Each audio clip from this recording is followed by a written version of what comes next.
Hello, welcome on board. It's the very first edition of Spring Trends for this beautiful week.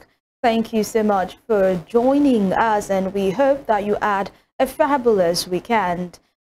Spring Trends is where we'll talk about everything trending, what's trending, who's trending, where they're trending, and reactions on social media. This is Western Spring Television, and my name is Evelyn.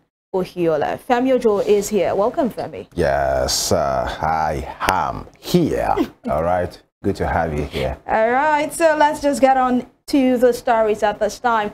Very first story is loan. We are hearing the federal government, is set to receive a fresh loan. I like the sound of fresh. And of course, we hear it's a friendly loan, and you might want to ask, how friendly is this friendly? But one thing I'm sure of, it is a fresh loan. $2.2 billion World Bank loan.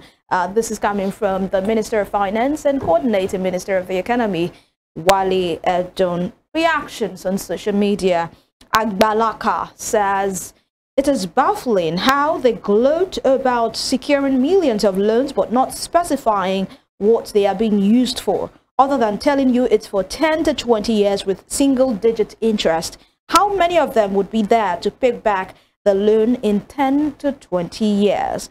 And Collins says these institutions given these monies are so convinced about the potential of Nigeria than Nigerians. What collateral is the nation Nigeria using? Hope say no be unborn children. I mean, that's Collins' concern there. And Femi 26 says, kindly spend part of the money to sort the issues of power of electricity once and for all. Sir, we are tired of this perennial electricity epilepsy. Femi, what's your thought? Okay. Friendly, fresh, $2.2 billion US dollars. What do you think? The thing is sounding like some of these loan sharks adverts on social media when they tell you, do you know you can get this one? Do you know you don't have to do this one? It's so enticing. Just come for it. Okay. No matter how friendly a loan is, you must still pay back. That's why it's a loan. Okay. Maybe it's the payment structure, that is the interest rate. Interest rate, yeah. The structure, the time, and whatever is on it that looks friendly, but a loan is a loan. Now that it seems we might be going for it, the question is, what exactly will it be for? It's not enough just to take a loan because they have proposed a loan to you because it's friendly. Oh, okay, let's go for it before other people will go for it. No, what is it meant for? And that is the bane of many loans in the past, that Nigerians will just be, all we hear is that a loan has been secured and then some ambiguity around it for power, for infrastructure. What and what? What is the payment plan? Can those projects pay for the loan itself? The nitty-gritty. When are we supposed to have this loan? When are we supposed to pay back? So that it won't go the way of the past. Many loans, many Abacha, alerts that we've collected, the late Sani Abacha, and many organizations, including SERAP, has even gone to court to say, previous administration, let us see how many alerts I don't collect from this guy. Our father in heaven, coming back the country's father, that is not always sleeping. We call a lot of money, he doesn't sleep. But by the way, that is not to say that for whatever we've had, for whatever it is worth, the man Abacha got these loots in a very dishonest way. That's why it's even a loot, by the way. So it's not like he planned for the future from a good place, but we are just reaping some of these Cayman Islands, Seychelles, London, UK, Paris, the rest of them. But then let us know what exactly this one is for, so that Nigerians can pull their minds. And let's know the times. We are hearing is friendly. Yes, friendly loan. How friendly? Let us know, because now go collect them. Now everybody go pay last. So that we won't wake up one day. And where is it coming from? you will learn that a portion of Agobeleo has been seeded out to China, or this one, that one, you know. That's what we're talking about. Yeah. But then let's move over to the next story at this time. You know, this is a statement coming from the numero uno of the police, the Inspector General of Police, saying that Nigeria's hatred for officers is affecting security. Let's see. Calvin is saying you cannot force people to love you. Reform yourself and the love will come natural. And ex-Asiya, ex-Nomad says it is because nearly everyone has had a bad experience with police officers, including senior policemen who are embarrassed. Trust comes only after visible reforms and people experiencing the benefits of the police force. And DNZ IT says, good observation, sir. Do most of the police officers like themselves? I'll take that first question again. Do most of the police officers like themselves? Do most of the police officers like the police force itself? Did most of the police force join the force voluntarily or not condition? Do most police officers see its citizens as citizens or ATM? And these are actually valid questions if you ask me. You cannot demand for love. You know, love is what is given when someone says they can trust you. It's just like a marriage between two people. You cannot command love. You cannot demand love. You must love me. Love is given when I know that I can trust you, when I know that you can protect me, you can protect my secret, when I know that you are all out for me, what you want is for my progress. But when you are saying that citizens' hatred for police officers is the one that is causing insecurity or whatever, I don't think this is actually gelling. But your thoughts, then? I think, first of all, the police force we are talking about are made of police officers that are picked from Nigerians. They are still people from here, essentially. So, they, you know, apple doesn't fall far away from the tree. Whoever they are, either in the police force, Nigerian army, military, they are still from the pool of Nigerians. Now, talking about the police force, talking about the fact that many Nigerians, you know, they don't respect them, they hate them. It doesn't just start because you hate that black uniform. It's what those guys in that black uniform or the blue uniform has done to many people. You know, that made that particular uniform, you know, let me use the social media balance now, to cast, you know, that anybody that sees them, there is this way, there is something that changes in your mentality. The moment you see an officer, either two of them approaching you, the next thing is, what are they here for? What are they coming to do? There are persons that are even innocent, but because of that social engineering in people's minds, you just feel they are coming to do something bad. They are coming to make an arrest. And, you know, the bulk of the work, just like many of those tweets are said, especially this one, does the police officers like themselves? Do they like the force? Were they in the force because they love the job? Or that's the available thing? You know, and, you know, it's a frustrating thing for you to be doing what you don't like. The moment, and the only justification you have is the remuneration. At the moment the remuneration is not coming, that means you're a frustrated fellow. Now, do most police officers see it as citizens, see us, others, as citizens, or just like a lower cadre of people? We'll see many fine officers do exemplary things, you know, doing well. But those ones are not even loud. They are not even many.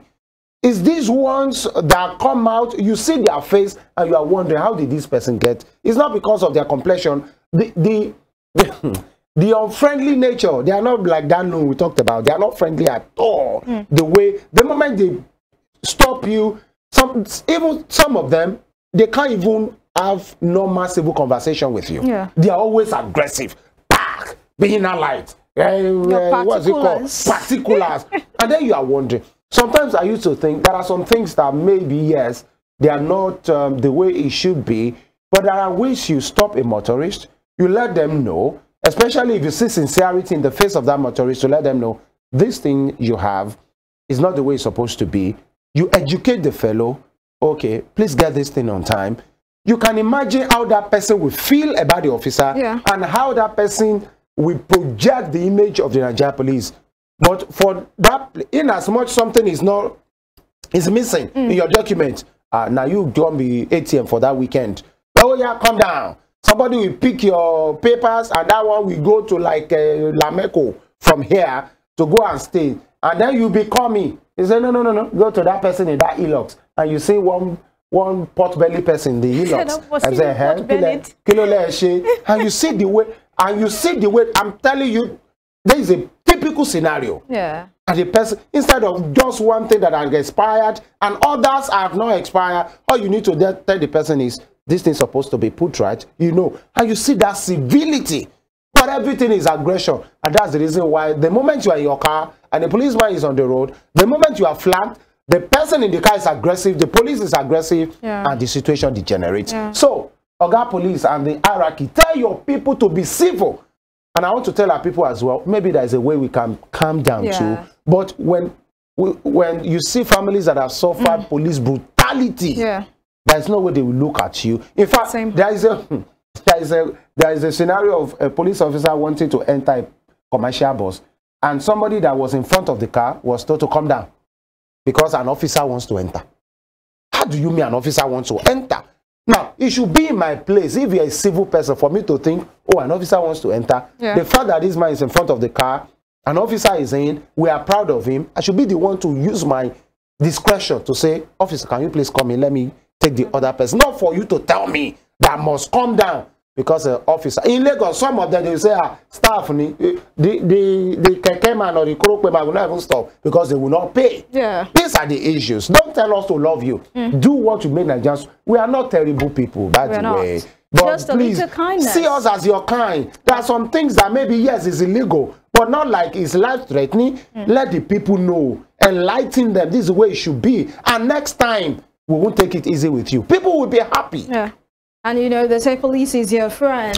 Someone said every statement coming out from, or every slogan from the police is always the opposite. When they say police is your friend, is police really your friend? Bail is free. Is bail really free? So we just need the structure of the police to be put in place. A little kindness from these officers. And we want training, retraining, and retraining, continuous training of these officers so that we can have a better society. You remember recently there was a protest that was held in Lagos, and people saw police officers giving people bottled water. People were a bit like, what's going on here? Before you will now go and pay later. This bottled water they are giving the people. And you could see people were taking shots, taking selfies with them. They were happy. That's the way it's supposed to be. Not frowning faces and all right, let's move over to our next story for this morning. And this is where I say, or I shout, stand up for the champion. You know that song, stand up. Let's take this video. We'll be right back.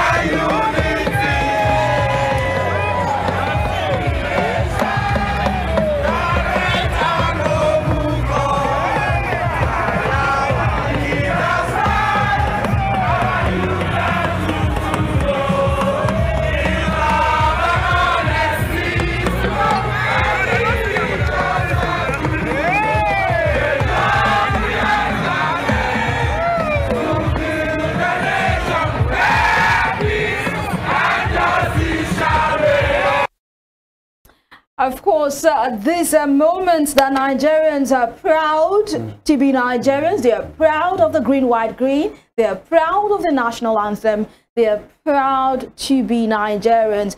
Tunde Onokaya, a Nigerian professional chess player, has actually made Nigerians proud. You know, recently he went for 60 hours of playing chess without a single defeat.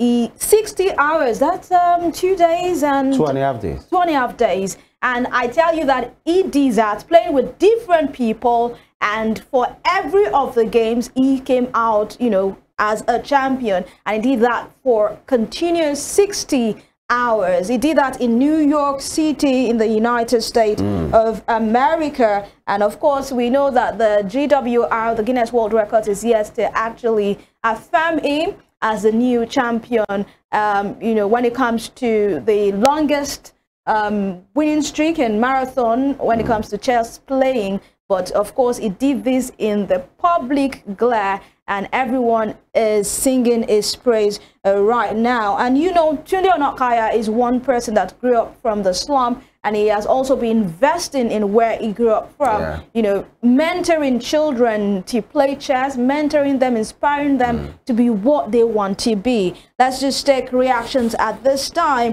You know, a Lagos senator has actually said that he is an inspiration to youths out there, and I say yes, this is truly true.